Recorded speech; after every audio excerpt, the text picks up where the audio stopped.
এই ইতিহাস শিখায় কি হবে? কুকুরও তো হিংস্র, কত মানুষ আছে তাদের কথা বিড়ালেও শুনে। তো আপনি এই ইতিহাস শিখায় কি হবে? আপনাকে শিখাইতে হবে ওই মুসলমানের কথা, যেই মুসলমানের ভয়ে কুফফারদের তখ্ত থরথর করে কাঁপতো, ওদের ইতিহাস শিখাইতে হবে আপনাকে। আমাদেরকে শিখানো হয় গোলামীর ইতিহাস, পা চাটার ইতিহাস। সেই জন্য এই দেশের ইসলামী দলগুলি গণতন্ত্র দলের পা চাটে, কারণ এই ইতিহাস নিয়ে লালন পালন হয়েছে। তারা বিকল্প কোনো ব্যবস্থা দেখে না, তারা দেখে যে না, এরা কুফুর হোক, কুফুরি শক্তি হোক, এরপরে এদের সঙ্গে জুট করতে হবে আর ইমান আকীদার হেফাজত করতে হবে। এগুলো ভুল ধারণা, ভুল। এগুলো পরিবর্তন করা ছাড়া এই দেশে শান্তি আসবে না, এটা লিখে রাখেন। কথা হয়তো অনেক তিক্ত লাগতেছে আপনাদের, আমি জানি, কিন্তু এরপরে লিখে রাখেন, এটার বাস্তবতা আপনারা একেবারে পয়েন্টে পয়েন্টে পাবেন। এইটাই আসলে মূল আলোচনা। এখন এত বিরক্তকর পরিস্থিতির মধ্যে মূল আলোচনা এইটাই, আমরা দিন থেকে সরে গেছি, কোরআন থেকে সরে গেছি, সুন্নাহ থেকে সরে গেছি, সেই জন্য আমাদের উপরে লাঞ্ছনা চলে আসছে। কুরবানির ইতিহাস, হাবিল কাবিলের ইতিহাস তো আমরা বলি, ইব্রাহিম আলাইহিস সালামের কোরবানির ইতিহাস বলি, কিন্তু সাহাবায়ে কেরামের ইতিহাস আমরা বলি না। বুখারী শরীফের 3989 নম্বর হাদিস, 3989 বুখারী শরীফের কিতাবুল মাগাজির মধ্যে অনেক বড় বড় আলোচনা তো আছেই, কিন্তু আবু হুরায়রা রাদিয়াল্লাহু তাআলা আনহু থেকে বর্ণিত, তিনি বলেন, বাসা রাসূলুল্লাহ সাল্লাল্লাহু আলাইহি ওয়াসাল্লাম, রাসূলুল্লাহ সাল্লাল্লাহু আলাইহি ওয়াসাল্লাম 10 জন ব্যক্তিকে উনি জাসুসান, 10 জন ব্যক্তিকে আইনান, গোয়েন্দা হিসাবে পর্যবেক্ষণের জন্য মক্কায় পাঠাইলেন। কয়জন ব্যক্তি? 10 জন সাহাবীকে। তার মধ্যে একজন সাহাবীর নাম ছিল আসিম ইবনে সাবিত, আরেকজন সাহাবীর নাম ছিল খুবাইব, এরকম যায়েদ ইবনে দাসিনা, আরো এরকম 10 জন সাহাবী। অর্থাৎ মক্কার পরিস্থিতি কি পরিস্থিতি চলতেছে, মুসলমানদের বিরুদ্ধে কি ষড়যন্ত্র হইতেছে, এই খবর নেওয়ার জন্য রাসূলুল্লাহ সাল্লাল্লাহু আলাইহি ওয়াসাল্লাম 10 জন সাহাবী, এগুলা বদরের যুদ্ধের পরে 10 জন সাহাবীকে মক্কায় পাঠাইলেন। এখন এই যে হাদিসের যে তাৎপর্য, মুসলমানরা আশেপাশে যে সমস্ত কাফের দেশ আছে ওইগুলা খবর রাখবে, গোয়েন্দা দিয়ে খবর রাখবে তারা আমাদের বিরুদ্ধে কি পরিকল্পনা করে। এই পরিকল্পনা মুসলমানরা ছেড়ে দিছে, হিন্দুরা হাতে নিছে। এই জন্য বাংলাদেশে রয়ের এজেন্ট পাওয়া যায়, কিন্তু হিন্দুস্তানের ভিতরে কোনো মুসলমানদের গোয়েন্দা পাওয়া যায়, অথচ বাংলাদেশে প্রত্যেকটা সেক্টরে এজেন্ট ভরপুর, একেবারে রাষ্ট্রের উপরস্থ কর্মকর্তা থেকে নিচে পর্যন্ত। অথচ রাসূলুল্লাহ শিক্ষা দিচ্ছেন, ইসলামী রাষ্ট্রের ভিতরে ইসলামী রাষ্ট্র হেফাজত করার জন্য, মুসলমানদের ইজ্জত হেফাজত করার জন্য, ঈমান আকীদা হেফাজত করার জন্য আশেপাশে যে সমস্ত রাষ্ট্র আছে এদের ভিতরে বিভিন্ন গোয়েন্দার ব্যবস্থা, বিভিন্ন জাসুসের ব্যবস্থা করে তাদের তথ্য উপাত্ত সংগ্রহ করে রাখতে হবে। তারা কোন সময় কোন পরিকল্পনা করে এটা জানার জন্য ব্যবস্থাপনা দিয়েছেন রাসূল, গ্রহণ করছে হিন্দু, আর ওই যে ইসরায়েল গ্রহণ করছে, আমেরিকা গ্রহণ করছে, ইহুদিরা গ্রহণ করছে, আরব গ্রহণ করে নাই, বাংলাদেশ গ্রহণ করে নাই, ইসলামী রাষ্ট্রগুলা গ্রহণ করে নাই। এই জন্য এরা গোলামে পরিণত হয়েছে, আর ওরা দেশের ভিতরে পুরা বিশ্বের মধ্যে ওরা রাজত্ব করতেছে। কারণ রাসূল তো ব্যবস্থা দিয়ে দিচ্ছেন রাজত্ব কিভাবে করবেন। আপনি তো তসবিহ দানা হাতে নিছেন, আপনি তো নফল নামাজের ইতিহাস শোনান। রাসূল সাহাবাদের ওই বীরত্ব, ওই কাহিনী আপনার ভালো লাগে না, বলে যে না ওইগুলার সময় আসে নাই, এখন তসবিহ তাহলিলের সময়। আর এইদিকে মুসলমানদেরকে কচু কাটা করতেছে। মায়ানমারে কত লাখ মুসলমানকে কচু কাটা করলো। আমরা কয়েকবার মানববন্ধন করলাম, এই সেই, এগুলো তো ইহুদিদের শিখানো যে তোমরা মানববন্ধন করো, কিন্তু ভুলে আক্রমণ করিও। আক্রমণের দায়িত্ব তারা নিছে জাতিসংঘের নাম দিয়া, যেখানে সমস্যা তাদের, যেখানে মনে চায় শান্তি বাহিনী পাঠায় অশান্তি সৃষ্টি করো। আর আমাদেরকে দিছে তোমরা মানববন্ধন করো, চিল্লাচিল্লি করো, নিজেরা মারামারি করো, তোমাদের ওই দায়িত্ব না। তো রাসূলুল্লাহ সাল্লাল্লাহু আলাইহি ওয়াসাল্লাম একটু খেয়াল করে শুনতে হবে হাদিসটা, নাহলে হাদিসের মর্ম বুঝে আসবে না, উল্টা বুঝবেন আপনারা।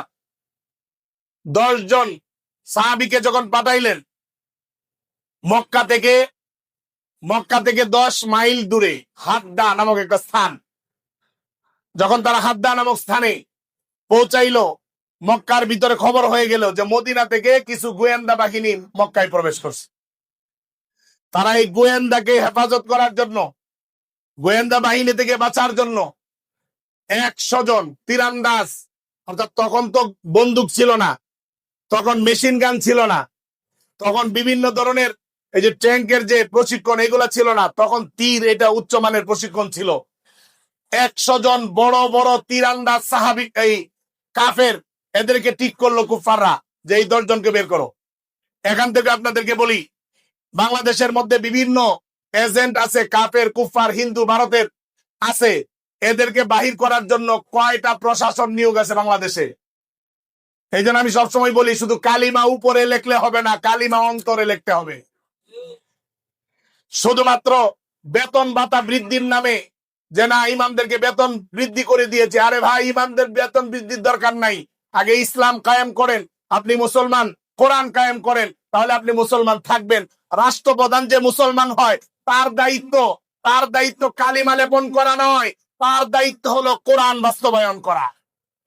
একজন রাষ্ট্রপ্রধান কোরআনী আইন বাস্তবায়ন করা ছাড়া নিজেকে মুসলমান দাবি করা, এটা মুনাফিকি ছাড়া আর কিছু না। আমি বলতে পারি আমলের কথা, কারণ আমার হাতে রাষ্ট্রের দায়িত্ব নেই। যে যে জায়গায় দায়িত্বে আছে,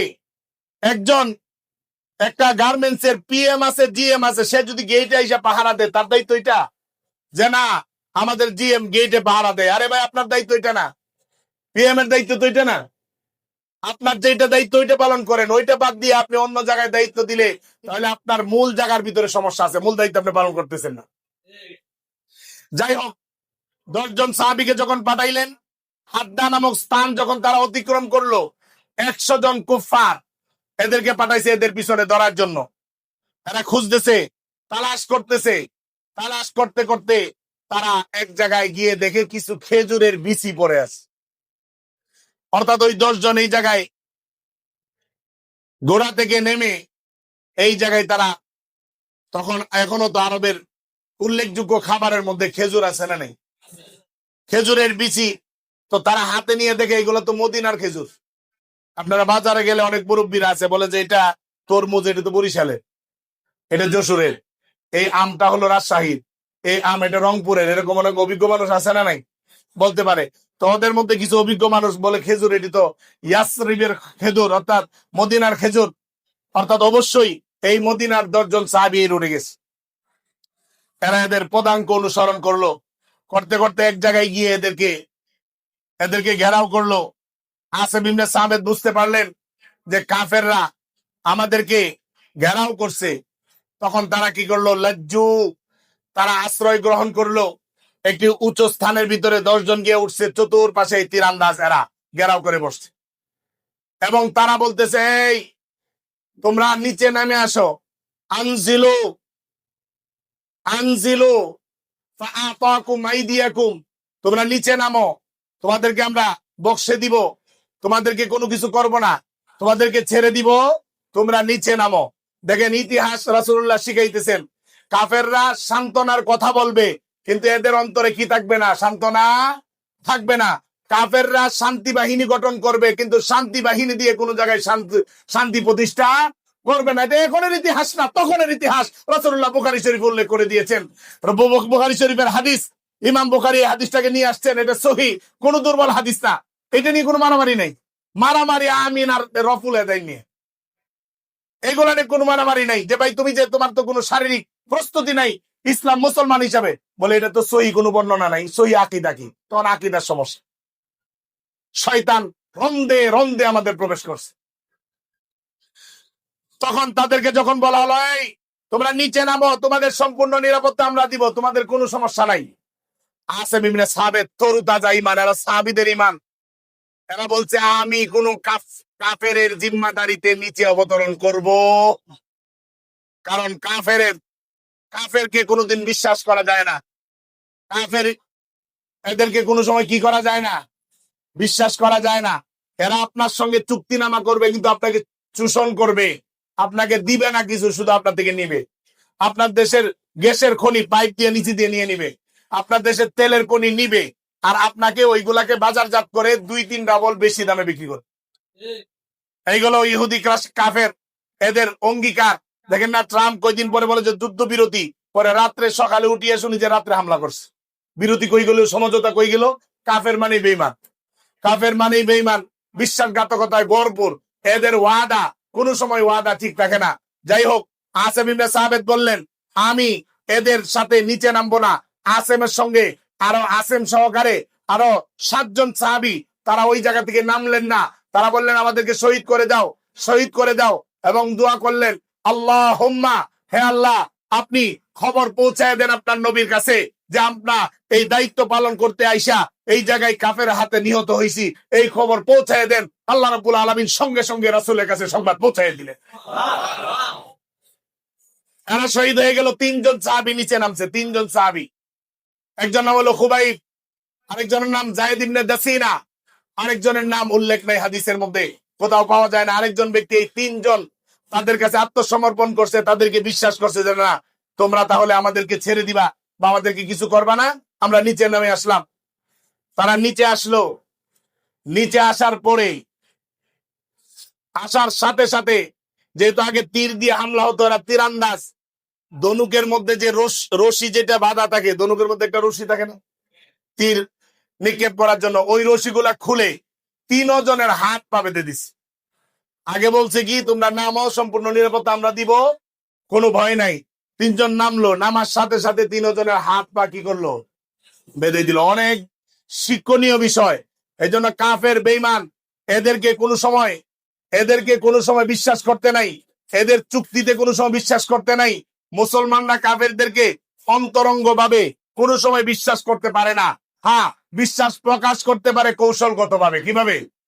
কৌশলগত ভাবে তাদেরকে বিশ্বাস করা যায়, কিন্তু প্রকৃত ভাবে তাদেরকে বিশ্বাস করা যায়। 3 জন নামলেন, 3 জনকে যখন হাত পা বাঁধা হলো, তখন ওই যে 3য় নাম্বার ব্যক্তি, সে বলল, না না না, আমি এদের সঙ্গে যাব না। এরা তো বললো আমাদেরকে নিরাপত্তা দিবে। নিচে নামার সঙ্গে সঙ্গে আমাদের হাত পা গুলি বেঁধে নিল। আউয়ালুল গাদারি, এটা প্রথম গাদ্দারি এদের। এরা সামনে নিয়ে আমাদের সঙ্গে কোনো ভালো ব্যবহার করবে না। তাকে অনেক বেশি তাকে নেওয়ার জন্য টানা হেসরা করলো, কিন্তু উনি গেলেন না। উনি বলছেন, না, তোমাদের সাথে আমি যাব না। প্রয়োজনে আমার 7 জন সাথী যেভাবে আল্লাহর রাস্তায় শহীদ হয়ে গেছে, আমাকেও শহীদ করে দাও। আমি আমার জান এই আল্লাহর রাস্তায় দিয়ে দিব, কিন্তু তোমরা কাফের সঙ্গে আমি যাব। এরপরে ফাতালাহু, ওই লোকটাকেও শহীদ করা হলো। 2 জন সাথে আছে, খুবাইব এবং যায়েদ ইবনে দাসিনা, এই 2 জনকে ধরে নিয়ে গেল। ধরে নিয়ে গিয়া ওরা বাজারে বিক্রি করে দিয়েছে। 2 জনকে গোলাম হিসাবে বিক্রি করে দিয়েছে। তার মধ্যে খুবাইব রাদিয়াল্লাহু তাআলা আনহু, খুবাইব রাদিয়াল্লাহু তাআলা আনহুকে হারেস, বনু হারেস অনেক বড় একজন কাফের ছিলেন। বদরের যুদ্ধে তাকে কতল করছিল খুবাইব রাদিয়াল্লাহু তাআলা। তো বনুল হারেসের সন্তানাদিরা খুবাইবকে খরিদ করলেন, কারণ তার বাবাকে বদরের যুদ্ধে হত্যা করছে খুবাইব, জাহান্নামে পাঠাইছে। এই জন্য খুবাইবকে তারা গ্রেফতার করে অনেকদিন পর্যন্ত তারা আবদ্ধ রাখলো। তারা একদিন নিয়ত করলো যে না, একে এইভাবে জীবিত রাখা যাবে না, কারণ মুসলমানদেরকে বিভিন্ন জায়গায় জেলখানায় ঢুকাই দিলে জেলখানা সব মুসলমান হয়ে যায়। নামাজিকে জেলখানায় ঢুকাইলে জেলখানার ভিতরে গুলাও নামাজি হয়ে যায়। এগুলো বাংলাদেশের ইতিহাসে অনেক আছে। জেলখানায় গিয়া যে লোকটার দাড়ি নাই, দাড়ি নিয়ে বাহির হইছে, কোরআন শরীফ পড়তে পারে না, ওইটা কোরআনের হাফেজ হয়ে বাহির হইছে, এরকম ঘটনা আছে না নাই? আছে। অর্থাৎ কি বোঝা যায়, বাংলাদেশের জেলখানা গুলি, এগুলা কি ইমানদার মুক্ত জেলখানা? না না, এগুলা ভালো ভালো মানুষও জেলে ঢুকায়। হ্যাঁ, তারা তো ঢুকায় মুসলমানকে হেফাজত করার জন্য, কিন্তু প্রক্রিয়া হয় আরো বেশি। অর্থাৎ জেলে ঢুকায় ভালো মানুষদেরকে। এখন জেলের যেগুলা তাদের দলীয় লোক, এইগুলাও এরা ইমান নিয়ে, কোরআন নিয়ে জেলখানা থেকে বের হয়। এই জন্য ইমানদার তো এরকম, ইমানদারকে জেলখানায় পাঠাইলে জেলখানার লোকগুলাও ইমানদার হয়ে যাবে। ইমানদার যদি কোনো ফ্যাক্টরিতে চাকরি করে, তার ফ্যাক্টরির আশেপাশে মানুষগুলাও ওই জায়গায় ইমান নিবে, তার ইমানদার হয়ে যাবে। কোন একটা দিনদার মানুষ যদি ফ্যাক্টরির উপরস্থ দায়িত্বে থাকে, তার দিনের সবকের কারণে, প্রভাবের কারণে তার ফ্যাক্টরিতে, তার কোম্পানিতে, তার রাষ্ট্রের মধ্যে অসংখ্য অগণিত এরকম দিনদার আল্লাহ তাআলা তৈরি করে দিবেন। যখন নাকি একজন সৎ এবং নেককার মানুষ রাষ্ট্রপ্রধান হয়, দেশের মধ্যে ফসলের মধ্যে, ফলের মধ্যে, বিভিন্ন সবজিয়াতের মধ্যে বরকত দিয়ে দেন কে? ওই যে